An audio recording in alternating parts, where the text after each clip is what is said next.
Seorang pemandu lori didenda RM8,000 di Mahkamah Magistrate Sungai Siput pada hari ini atas pertuduhan memindahkan 18 ekor lembu ternakan tanpa kebenaran di Kuala Kangsar pada Mei yang lalu.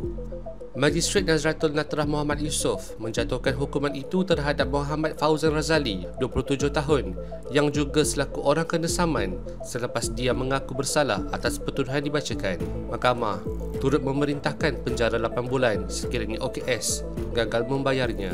Mengikut pertuduhan, lelaki itu didakwa memindahkan 18 ekor lembu menggunakan lori jenis Hino tanpa kebenaran bertulis daripada pengarah Perkhidmatan Veteriner Negeri atau mana-mana pegawai yang diberi kuasa olehnya. Jika sabit kesalahan, tertuduh boleh dihukum dengan hukuman denda maksimum RM15,000.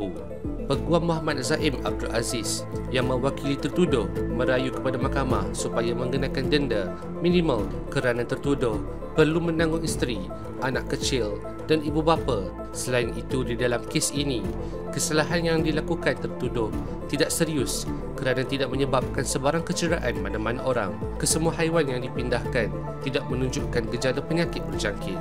Nazratul Natrah kemudian menetapkan hukuman denda RM8,000 kepada tertuduh selain memerintahkan agar hasil jualan lembu dirucut hak kepada kerajaan Malaysia serta lori diserahkan kembali kepada pemilik asal.